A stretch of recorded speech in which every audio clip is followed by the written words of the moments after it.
All right, we're back again, live on the Facebooks, gang. It's Kevin Strange. Had to go make some more of that bitch ass money. And now we're going to finish inking. I worked on this page earlier today, and I got most of it done. We just got to do 3 figures here in the top panel. And then we're going to move on, and we're going to get started on this panel, or this page, page 15. Working on page 14 and 15 of Cockhammer Lives, the graphic novel. So let's get started. As usual, I've invited some buds to come and hang. We'll see if they pop in. We'll see if we get some company. As usual, drop in the chat, like our video here, share it with your pals. See if you can convert some new strange heads to the cult of the strange, and drop some comments. Drop some comments on the video, and let's have a little conversation, a little talksy.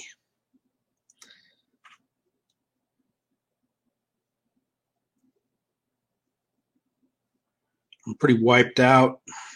It's been a long day. I was talking on the lunch stream I did earlier today. My old high school friends, a guy named Jeremy, had a heart attack a couple of days ago. Freaked me the fuck out. And I'm hoping that he pulls through and recovers. In the meantime, I'm trying to get my own act together because I ain't in the best shape, gang. One of my big goals moving forward is to get myself into some decent physical shape again. Man, it's such a struggle as you get older. Such a struggle. And by such a struggle, I mean, oh man, I can't eat bullshit fast food for every meal and stay in decent shape and not have horrific, catastrophic illnesses smash me in the cranium. I really need to clean up my diet, but I read that news this morning about, I don't know, 7:30 a.m. and got my butt in gear, headed to the park, and I did a lot of walking today and listening to the new Kanye West gospel record, Jesus is King. It's a good record, good walking music, good music to start the day with. Real power music. Powerful music for the spirit. Really gets the being out there in the nature, communing with the ducks and the geese and the whatnots and the so forths, and listening to that powerful faith record really gets the blood flowing early in the morning. And I got my walk on for better part of about an hour. Came home, did the lunch stream, and have been pounding away on pages ever since. Pounding away on pages. Then I went and did some hustling up some bitch ass money for a few hours tonight. It's a pretty decent night. Started raining later into the evening, which is annoying when you're trying to drive around.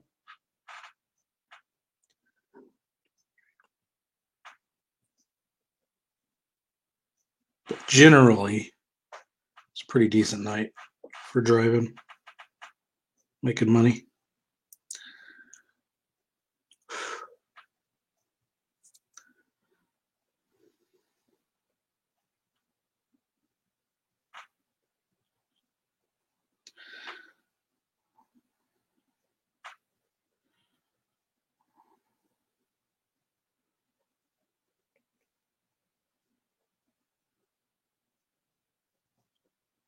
Got home a little bit ago, about an hour from. Got home about an hour ago from doing all that, and now I'm settling in.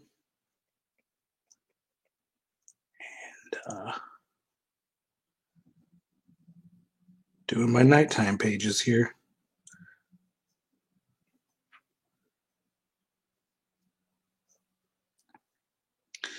You guys ought to be used to by now if you pop in on this stream and listen to me every night. I'm about to say what I say every night. I don't know if I'm going to get all the way through that other page. I don't know.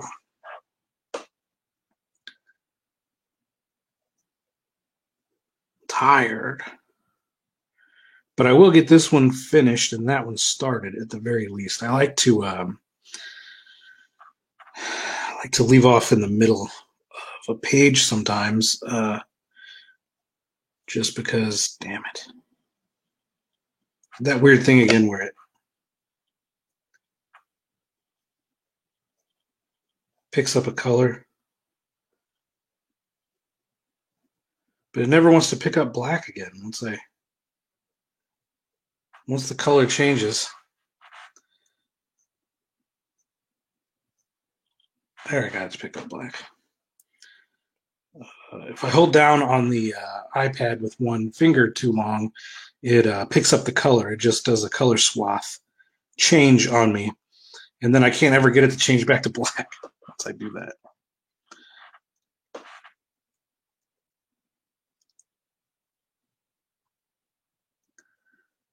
So yeah, drop some comments in to the chat. Sometimes the Facebook comments don't want to show up in the stream. So if you are chit-chatting with me, I apologize. I closed out Facebook. I'll open it up here in a second and check on the comments. Sometimes it works just fine. Sometimes it doesn't work at all. So we will get into that in just a second.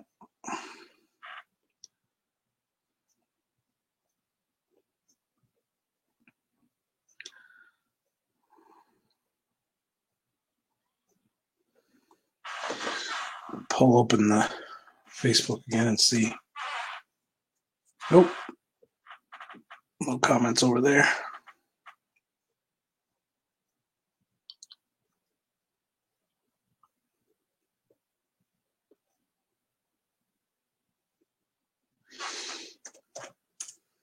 What was that?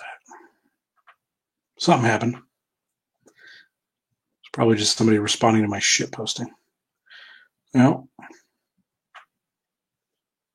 I do a lot of stupid shit posting on Facebook. I shouldn't bother. It's like I use it to vent my frustrations about popular culture, and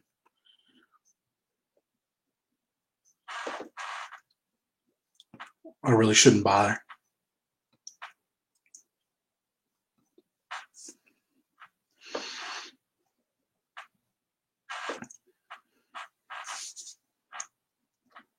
A piece of chicken stuck in my teeth driving me crazy. Be right back. I get this chicken out of my teeth.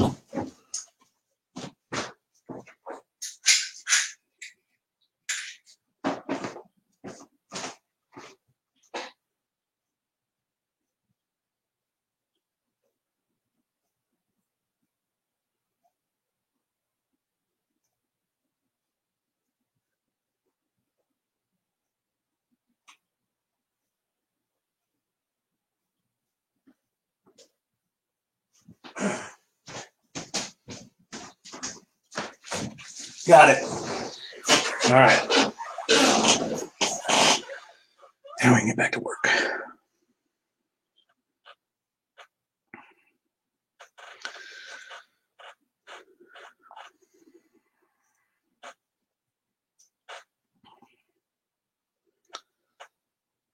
So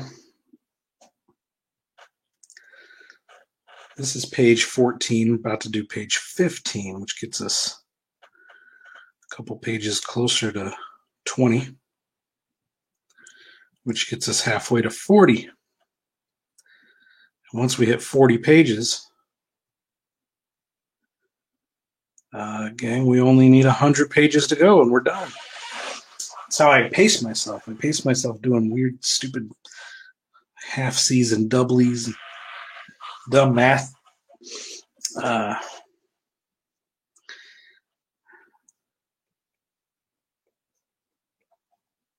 rounding numbers off. Estimations, if you will, as I pace myself through a project. So 20 pages in is a good solid milestone. It gets us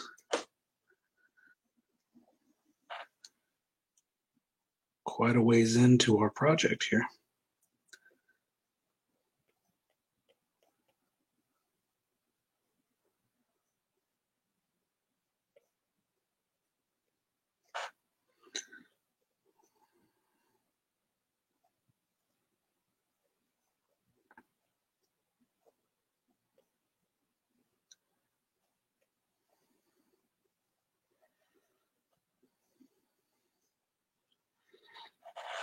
All right.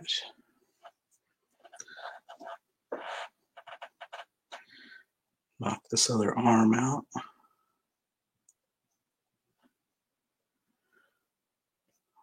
Yeah. Letting all the tension and stresses of the day just start to slip away.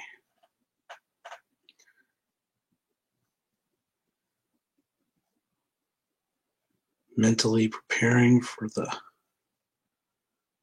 awesome work ahead for tomorrow. Thinking about how much closer tomorrow gets me to my next set of goals.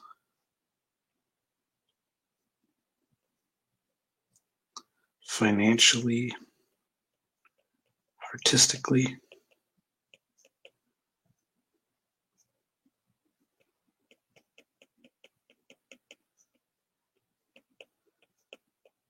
Anders Wiener has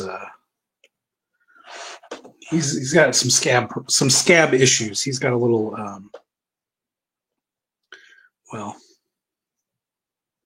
he's got herpes. And that's why he's not involved in the sexcapades in this issue. He's nursing this herpes outbreak.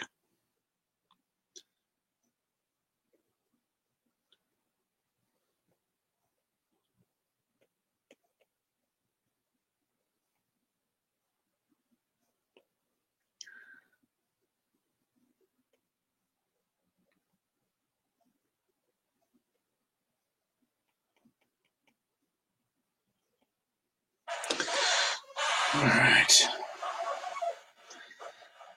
That leg done. Let's do this leg. Let's knock some more.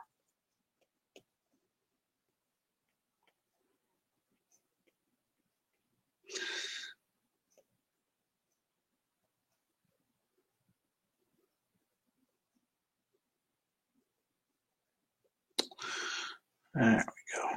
Make sure to like the video. Share it with your friends.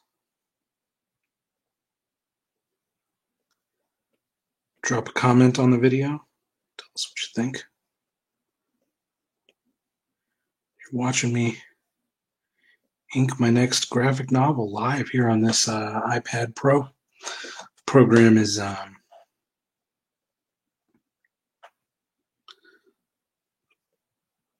Clip Studio Paint.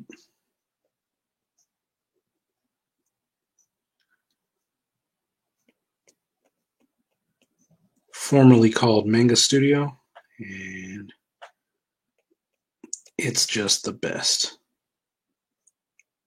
for drawing comics.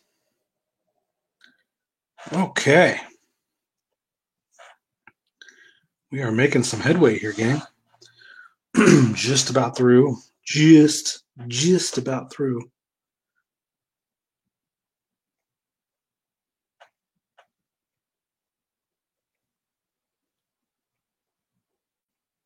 this page.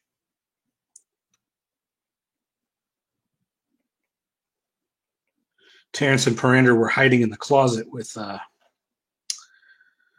Demony Wolfram there, and they bust out of the closet and they're about to puke because he smells like sulfur and hellfire, and they're too dumb to figure that out. So he's like, "Oh my god, this is Parander. Oh my god, Wolfram, what's that smell?" And he's like, "I just got out of hell, you stupid idiot.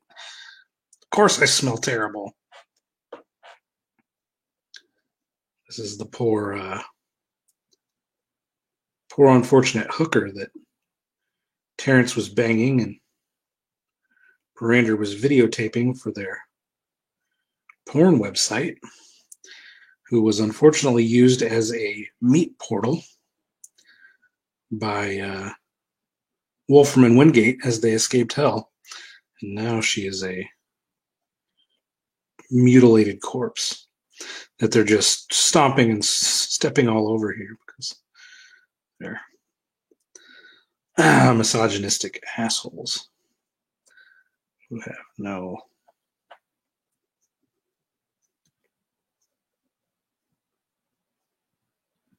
empathy for their fellow man or woman, as it were.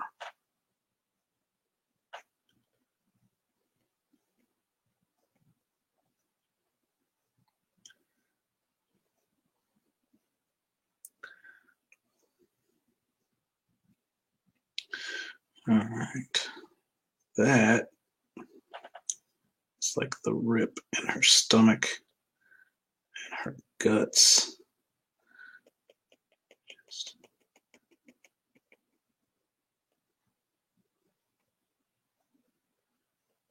spilling out.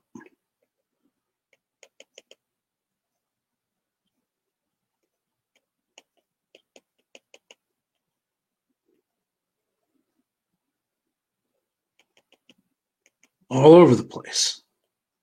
Close that off there and there. Okay. Just kind of like hanging off the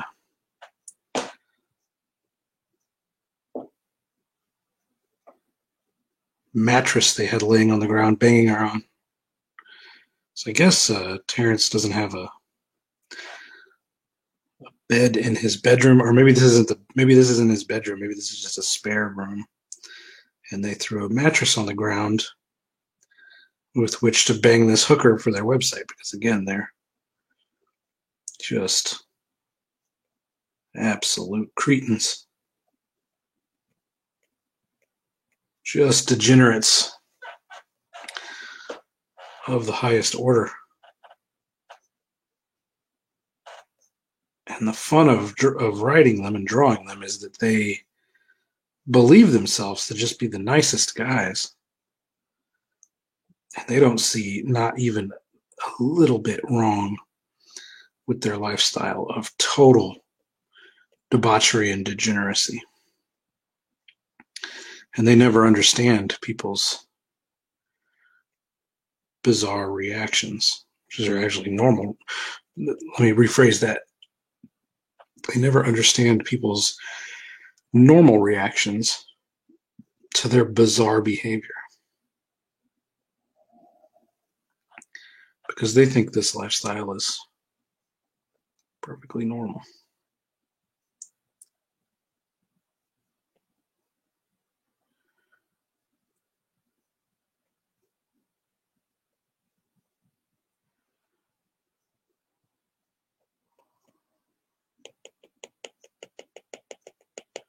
She's got the sides of her head shaved and the back of her head shaved. She's got a really weird haircut where she's just got the bangs spiked up, gelled up.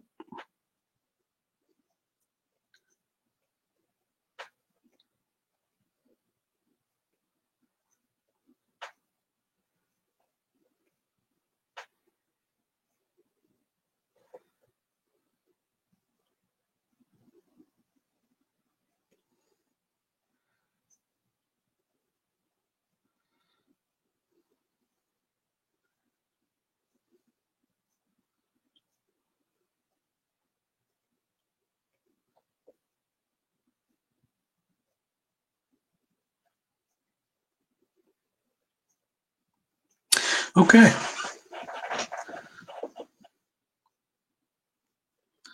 That about does it. I need to lay in some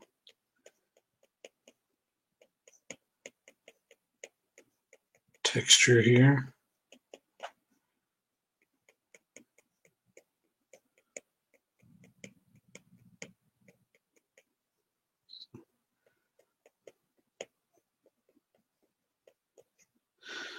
Background textures on the wall and the floor and the dresser.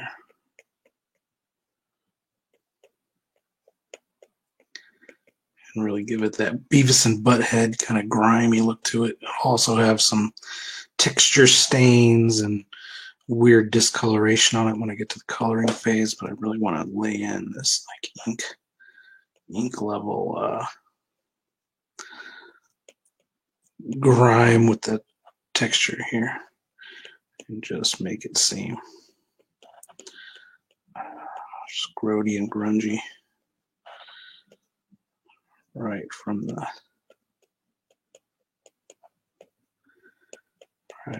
get-go, right from the ink level.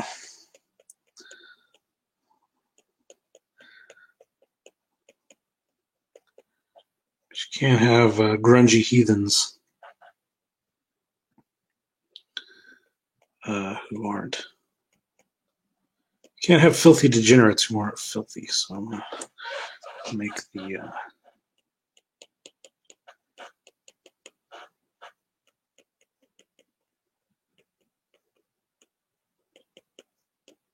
world just look and feel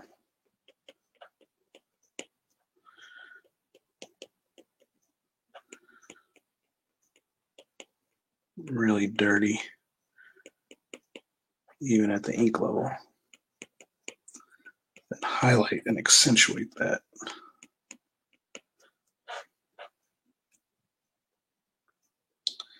Once we get to the color level. Back that up. Got carried away. I ought to start coming straight down here.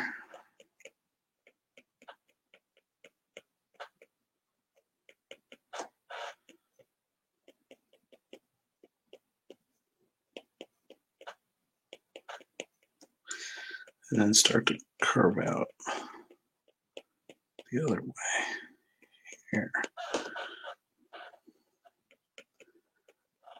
This.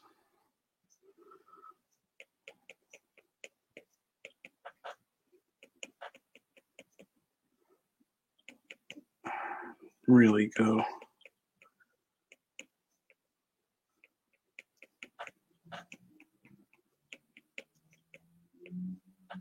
sideways out here. That's looking pretty good. Let me blow that up for you. You can see the perspective line goes down like that, out like that, out like that. It's looking good. Looking good.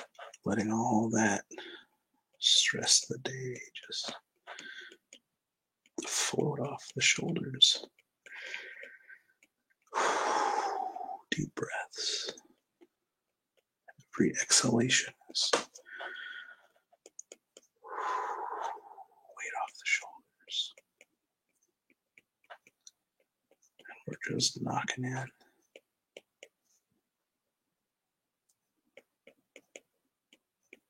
the texture, not even thinking about it. We're thinking about snoozing. Counting sheep. Do this couch here.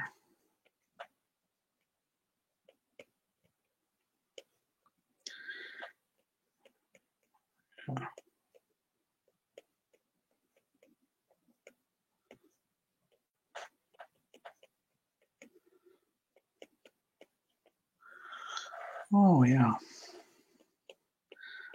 Oh, that's looking pretty good there, isn't it?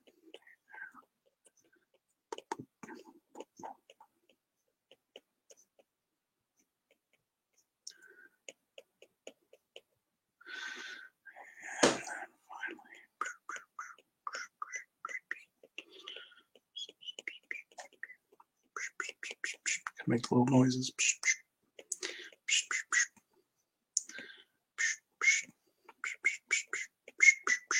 Drop some comments, some questions in the chat. Let's talk about it. Talk about anything you want. Any little thing. Little heart desires. Talk about it.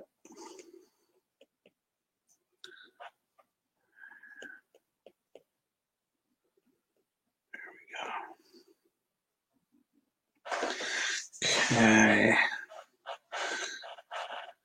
It's looking good. Save that. Okay. We just got to do this grody, bloody, cum-covered mattress here.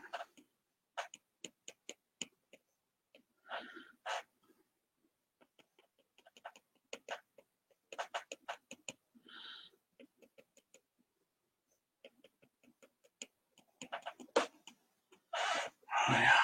Okay. Let's do a little check without the pencil layer behind us. Make sure we've got to close in some of these sloppy ink lines that don't connect.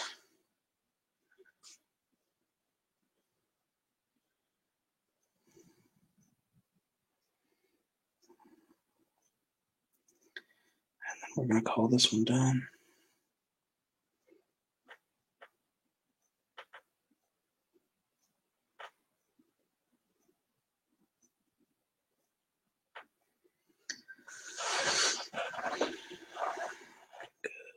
Good, looking good.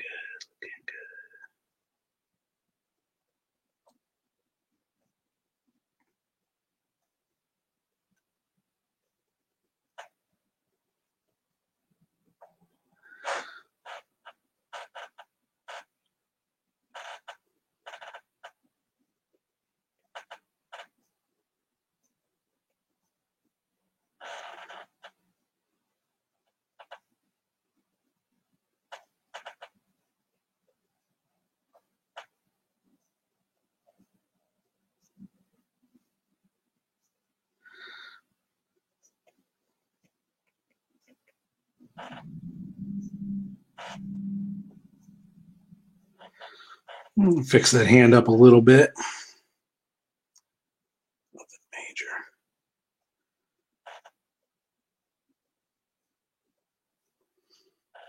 I'm really sloppy with these inks sometimes.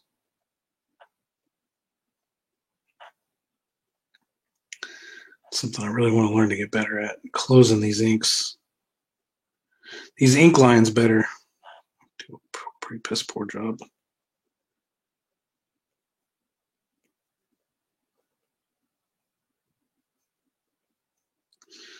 Closing up my lines sometimes really makes the color flatting phase frustrating, tedious, because I'm constantly fixing my ink lines before I can actually flat the colors. And what I need to be worrying about, what about those globalists, Wilson? All up in my chat. Those globalists can suck a fucking fat dick, Wilson. Fucking globalist scumbags like the Rothschilds, like George Soros, like Bill Gates. He's a big time globalist. He wants to in the name of vaccination, he wants to sterilize all your children to depopulate the earth. They want to call about the globalist agenda, Agenda 21, as it's referred to in the, I believe it's the Bilderberg paperwork from several years ago. The Bilderberg Group is a conglomerate of globalists who they get together and kind of decide the global agenda behind the scenes. These aren't elected positions.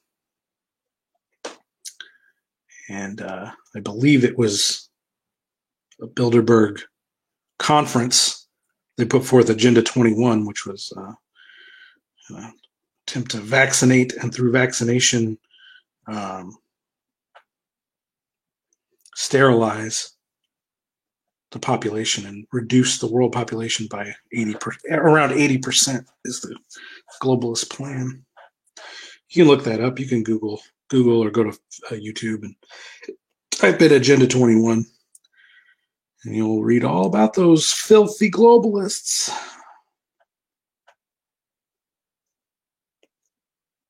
Filthy bastards. The Clintons are globalists. The Bush family, Bush 1, CIA director, former president, George W., New World Order puppet. The leaders of this world ain't all good. They're not benevolent. They're not elected officials either. They weren't put here by the will of the people, sir. They are the shadow government, the deep state, as it's openly referred to by the media these days. The media used to deny that there even was a deep state. Deep state being unelected positions of power in the government, kind of like this Fulci character that Trump rolls out to tell us about how good of a job we're doing at our social distancing. Unelected stoogie, a deep state goblin. All right, this page is just about done. I think we're going to call it good. And as I always say, I don't know how far into this next page we'll get. I got to knock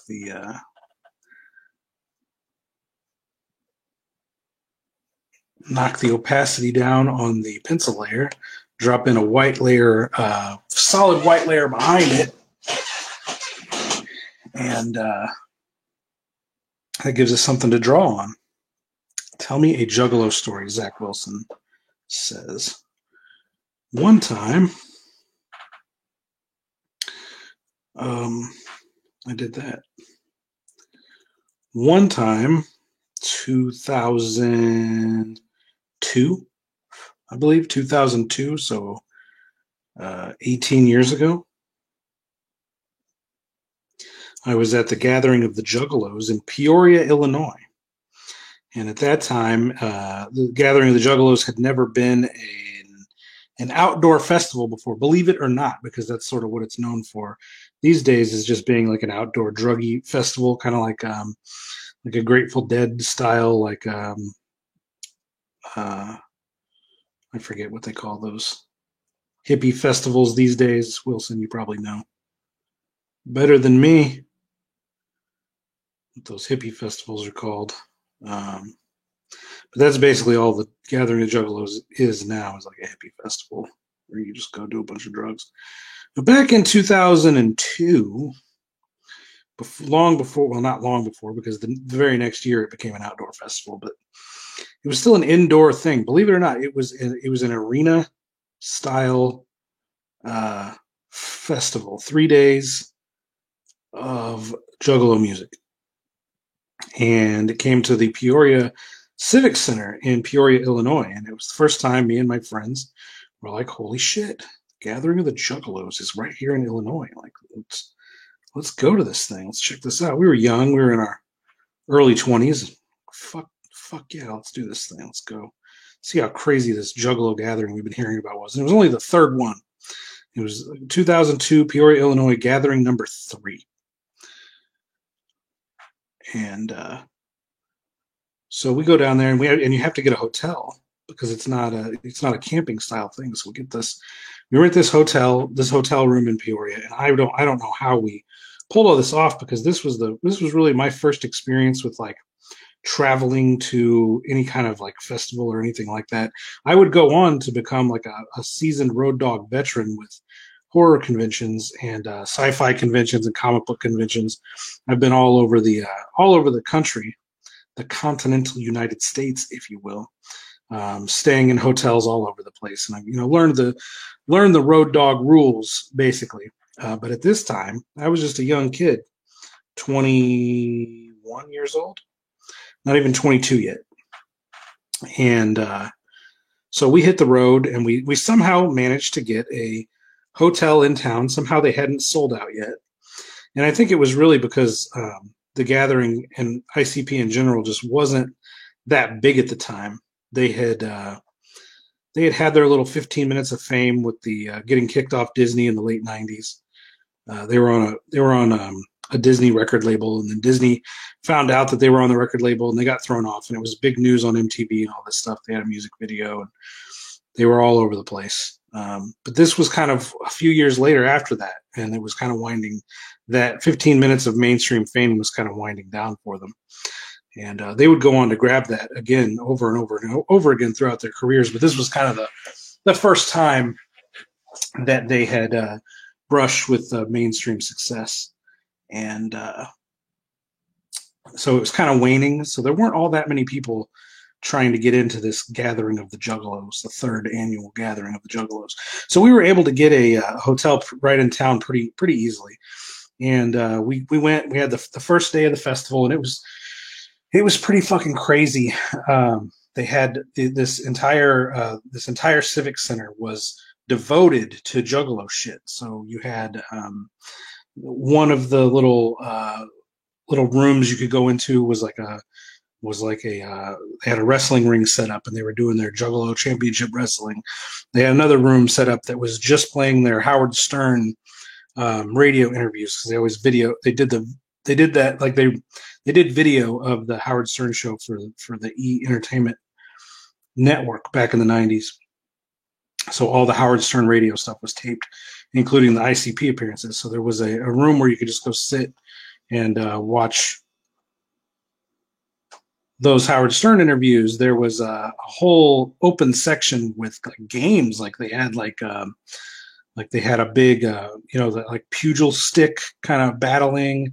They had dodgeball, wall climbing, had all this crazy indoor stuff, and they even had a gaming area set up where you could do Halo tournaments, where you could sit down with anybody and do Halo tournaments. And this was all like included in your admission to the music festival. They had all these crazy things to do during the day, and they even had like a karaoke section where you could make your own Juggalo music videos, and they give you a tape and you could take it home with you. Your Juggalo karaoke experience. They have those at like Six Flags and stuff, where you can do that stuff. But we're taking it all in and having a good time, and just generally just being as kind of like surprised as you can imagine. Even the Psychopathic Records, that's ICP's record label, they were just as surprised that this thing was going off as cool as it was, as we were, because they had no idea if it was going to work, if we were going to enjoy all those little things that they put together for us to do. And we had the first night concerts, and the concerts went great, and they were super cool, and everybody behaved and got along, and it was just generally like really good fun vibes. And then day two happened. We all went back to the hotels, went to sleep, got a good night's rest. And when we got going on day two, there was just a different vibe from the locals. Like, we'd been there a whole day, and I guess after the gathering, a lot of Juggalos had gone out to the restaurants and things, into the local Walmarts and stuff, and were generally raising hell and being crazy Juggalos. And the locals were starting to get nervous. They were starting to get nervous about these crazy clowny kids that were in their town. And they beefed up security at the convention center. And whereas the previous day, it was kind of anything goes, really. I mean, it was kind of like, they left us alone. Let's do whatever the fuck we wanted to. The second day was a whole different story. There were all these rent-a-cops and regular cops, and they were cracking down on smoking inside, which was supposed to be a no-no day one, but they didn't really mess with us about it. They let us smoke cigarettes inside the convention center and didn't really bother to stop us. And then suddenly everyone was getting stopped and told to go outside to smoke and getting really really harshly yelled at and everything by the cops and the rent-a-cops. And then one of the major things that happens at a gathering of the Juggalos or a Juggalo concert in general is the Juggalette girls really like to show their titties, really like to get them titties out, and the Juggalos really appreciate it. And they do. Then they chant things like "Show your tits, and the women love to comply, love to show off them sweet young titties. So as with every Juggalo interaction, there's a moment about halfway through the day where a young lady is being chanted at, "Show your tits, show your tits, show your tits." And at this point in time, me and my crew were out at we were across the street from the venue at the parking garage. We were loading up supplies or unloading supplies or re-upping something. I don't remember what. Doesn't matter what we were over there to do, but you could kind of see where we were at on the we were on the top level of the parking garage, and it looks down directly onto the convention center below, where there's just all this crazy Juggalo activity, people coming and going, cars parking, and people getting out, dropping people off at the entrance and whatnot. And suddenly we see a SWAT van, or maybe 2 or 3 SWAT vans, just pull straight up on the venue, and all these SWAT cops jump out of the fucking SWAT vehicles and take off running inside the venue. And we're like, what the fuck is going on? So we head down, we run down as fast as we can to the convention center. And as we're running towards the entrance, smoke is billowing out of the convention center, and it hits us, and we start coughing and wheezing, and our eyes start watering, and we realize that it's tear gas. And then all these Juggalos start pouring out of the venue with welts on their arms and chests, and they're crying, and they've got their shirts off, and they're wiping their faces, and they're coming out of this smoke and falling out into the courtyard. And it seriously looks like some kind of a war is being fought inside this fucking venue. And we're like, what the fuck is going on in there? And they're going, the cops are tear gassing us. It's a riot. They think it's a riot. And we can't get in. We cannot get in. The cops start cordoning off the venue, and we're like, fuck, we spent all this money, and we rented this hotel room for 3 days. It's only day 2. And we done fucked this up. We done started a riot in there for some reason. And what had happened while we were over there at the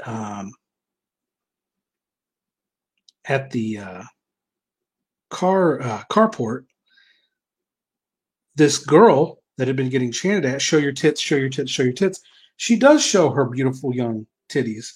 And there's a cop there who grabs her. This cop grabs her for showing her tits and takes her off into a room and locks the door, and he's trying to arrest her. He's going to arrest this chick for indecent public exposure.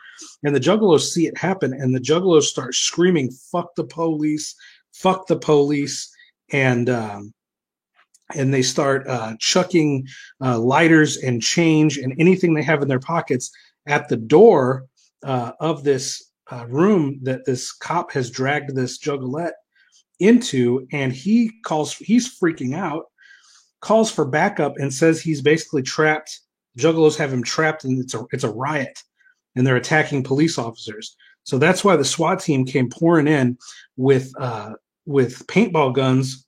With all the paintball guns had tear gas balls in them, and they were just pop, pop, pop, pop, pop, shooting juggalos left and right with tear gas paintballs, like it's a fucking war zone, and cleared the entire venue out. There's thousands of juggalos inside this building playing, laser tag and dodgeball and singing karaoke and watching wrestling. And suddenly riot cops are on top of them, shooting them with fucking paintballs full of tear gas, and forces everybody, thousands of kids, out into the courtyard. And, and we're like, it's over. We're fucked. It's over. And then this cat named Jump Steady, he's the brother of one of the Insane Clown Posse dudes, and he's kind of like their de facto manager. He comes walking out of the smoke as we're all standing there like we're fucked, it's over.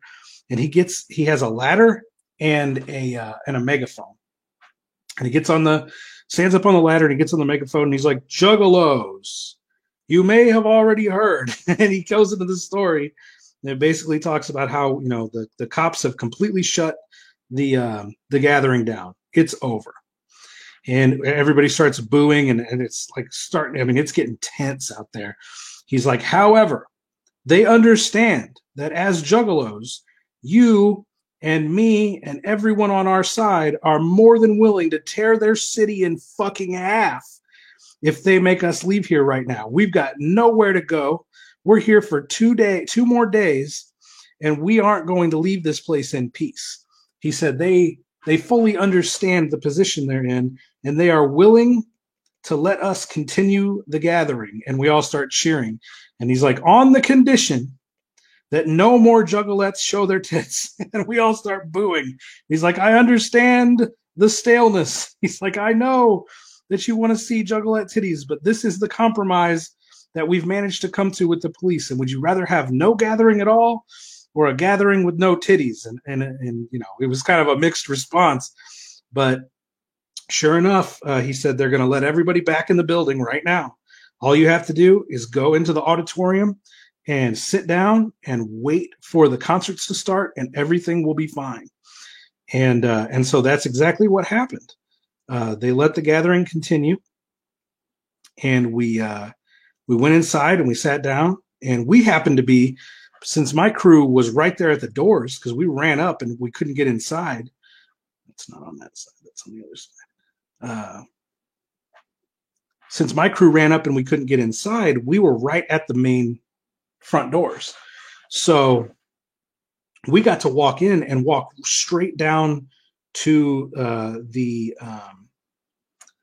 edge of the stage. We were stage side. We were at the front of the pit, at the stage, at the barrier for the second night of concerts, because we just happened to have run down and been standing there when all the chaos happened. And then I guess we kind of got through that night. Everything was okay.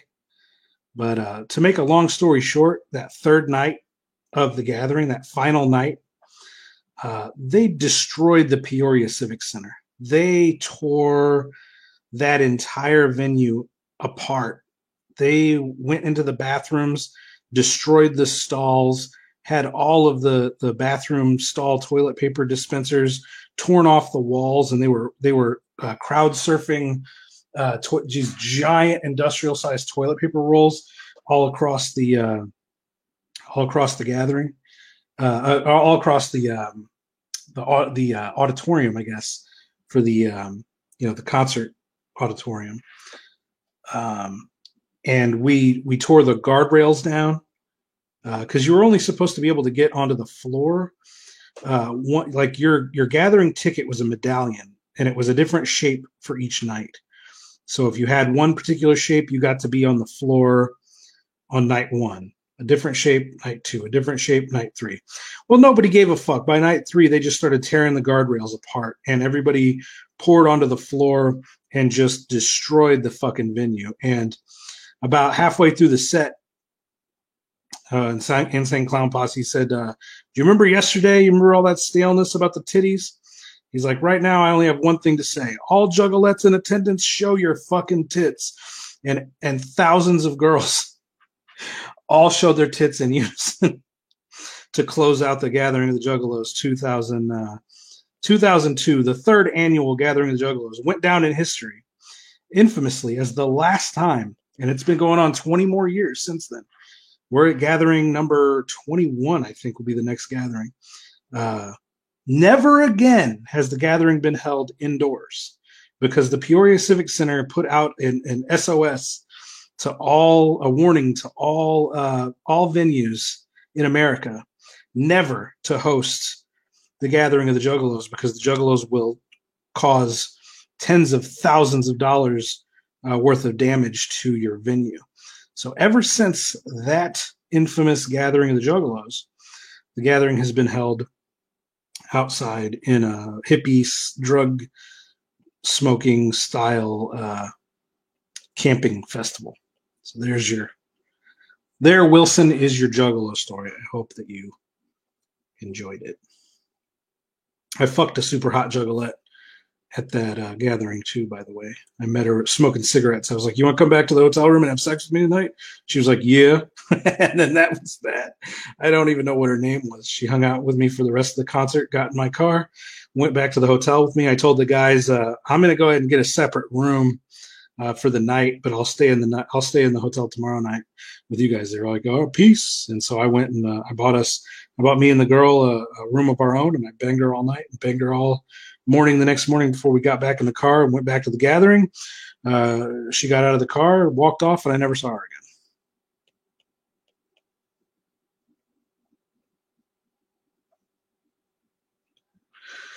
So that is that. Hope you liked my story.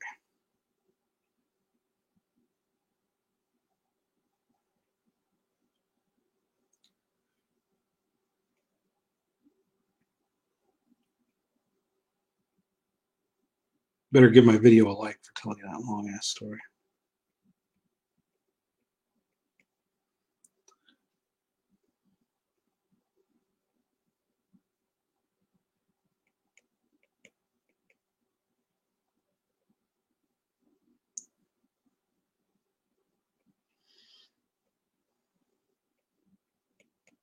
Used to be really bad at drawing pants, but I think I got the hang of it.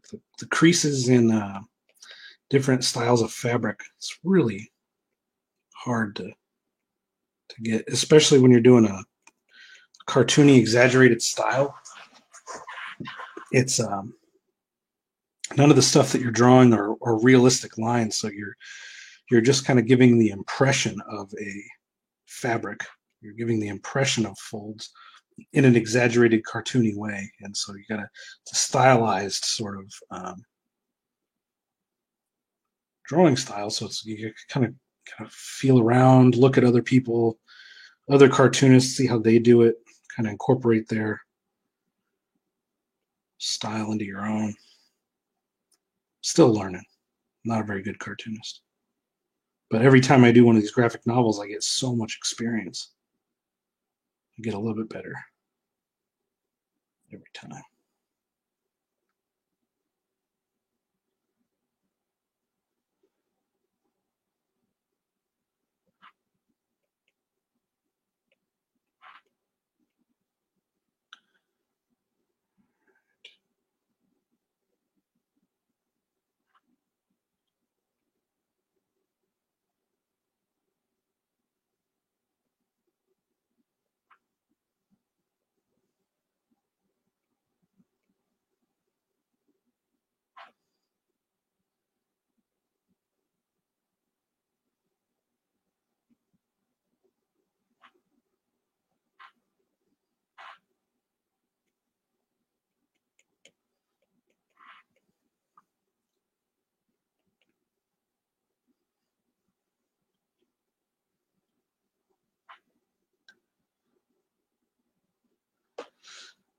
Okay. We're going to get through this page, gang. Wilson's Juggalo story really got me through the majority of that page there. Didn't have to sit and worry about what I was doing. I could just focus on telling that cool ass story. fire away at the old inks here. That's why I like to do these shows while I'm inking, because I don't have to. I mean, I'll watch a movie or listen to an audiobook. I listened to the entire, when I was drawing Dead Shit, the Talisman of Transmutation, I listened to the entire audiobook of C.S. Lewis's Out of the Silent Planet, book 1 of his space trilogy.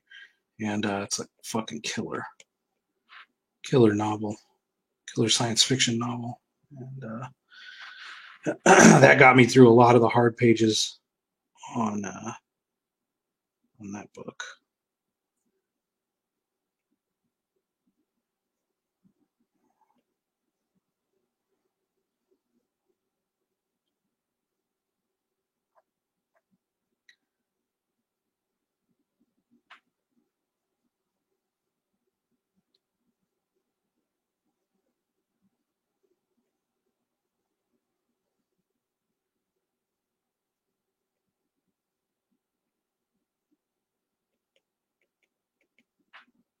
Okay. Wow. We just did everything.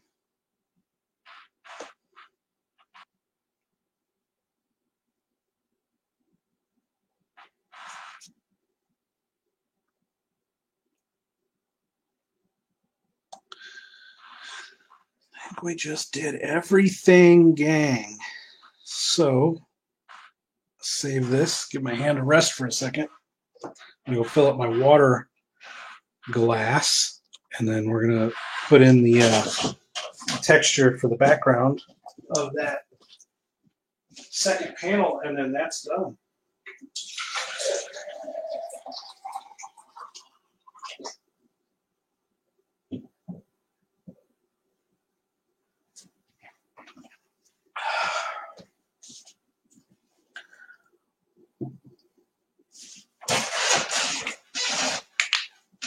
Okay, here we go. Let me nail in the texture here. That's real sloppy. We can do better than that. Take your time. Be cool about it.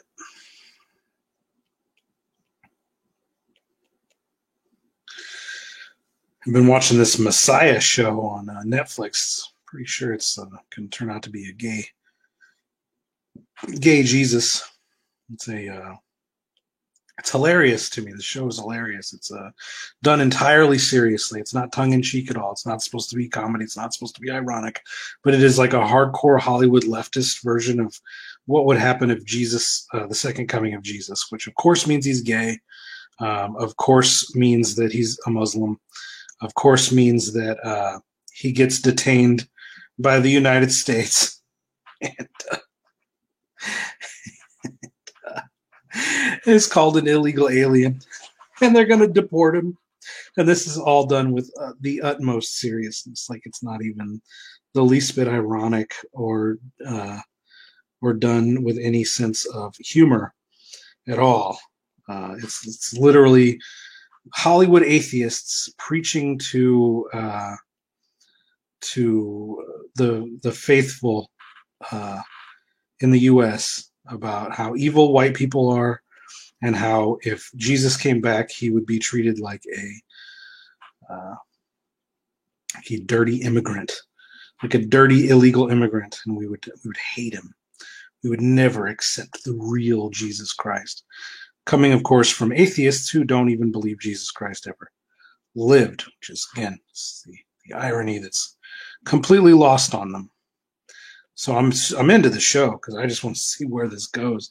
I want to see how far and how crazy it gets, because they're kind of giving you the impression that these are miracles that are happening, but they are leaving it open for there to be some kind of Iranian government sort of psyops going on, that he's not really who he seems to be, that he could be an agent of Islamic terror, And I just want to see how crazy it gets. I want to see if they straight up, uh, straight up did Jesus. I want to see if he is the Son of God, and if so, what are the implications of that in a world built by Hollywood leftists? Like, what in the fuck is that even going to look like? I can't wait. I can't wait. I'm enraptured by this show. I have to see it through to its conclusion. Obviously, evil white bigots will kill Jesus. That is a given. Evil white redneck bigot Christians will have to kill Jesus. That is a given. But I just want to see it play out. I want to see how far they take it. And my guess is it's not going to be cool. It's always going to be ambiguous and left up to the viewer to decide if he was really the second coming of Christ before he was murdered by religious zealot American white redneck racists, or if he was just an Iranian psyop sent here to mess with us. But boy, is it unironically, or rather ironically funny, because those smug Hollywood leftist atheists just love to try to belittle people of faith.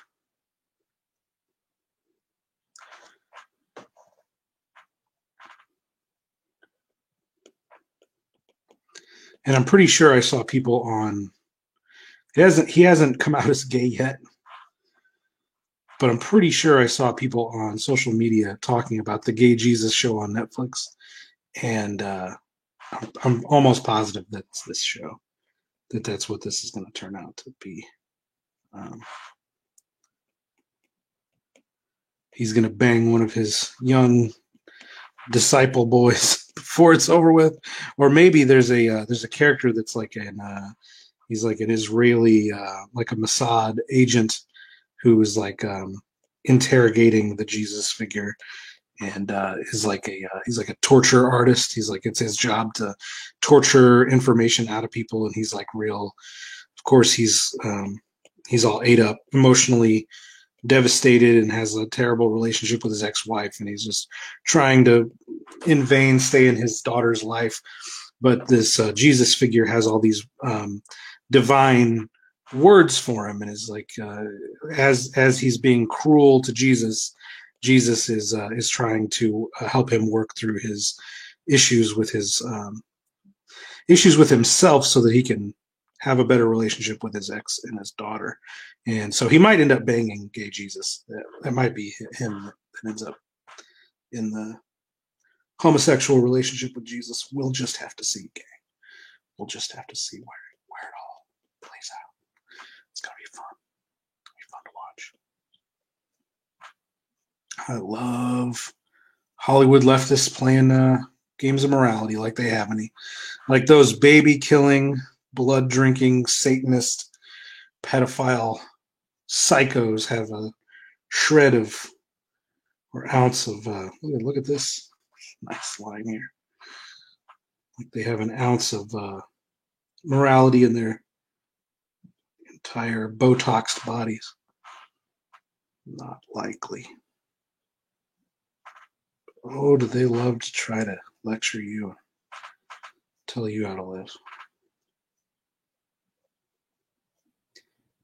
Your carbon footprint's too big, you eat too much meat. Global warming will disappear overnight if only you do exactly what they tell you to do. Convert to socialism. Okay, I think this is a done deal. Let's check. Turn off our pencil layer and fix our janky line work. Trying, gang. I'm trying to.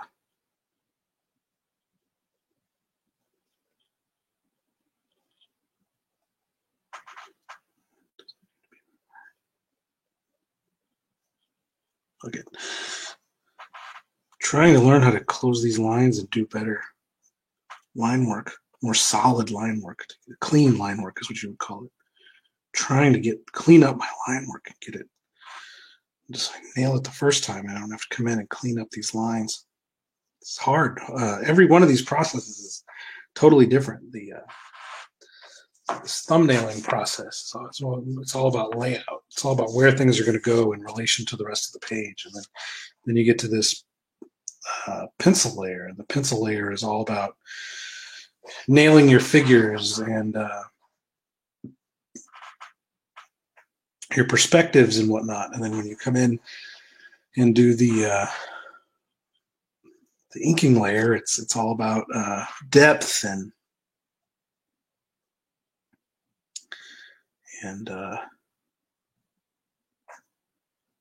volume and energy.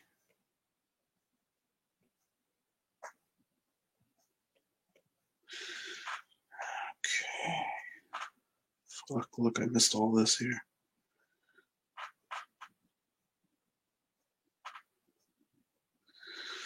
I gotta do this work.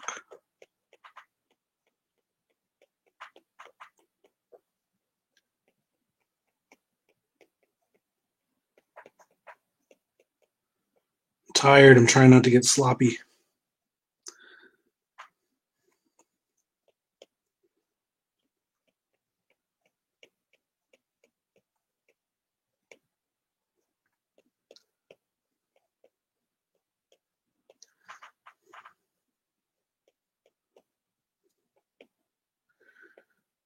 Oh boy, I'm sleepy. I'm just about out of gas. That's why I usually don't try to do 2 full pages. That first page wasn't a full page, though. That was just a few figures on that page. But still running out of gas. Call it a night. Lay down and watch some more of that Messiah show. See how gay Jesus gets.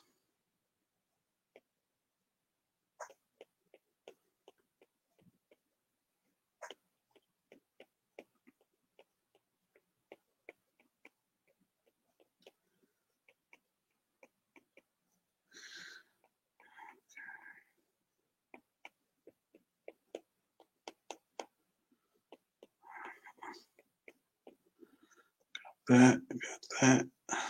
This side.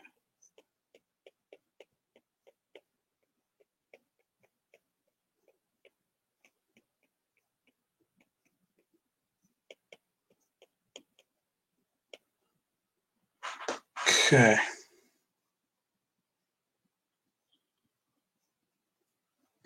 Leaving this one, this panel blank. It's just going to be a gradient colored background. And then these actually have, these panels have backgrounds. That's it. It's looking good.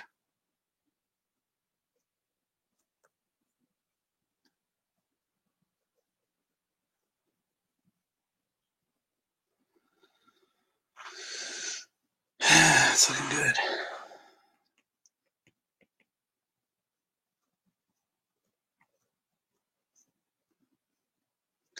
Okay, I'm going to toss these pages off into the cloud and prepare 5 more pages for tomorrow. We'll do pages 16 through 20. We'll get started on them tomorrow. Tired. Okay. See you next time. Stay straight.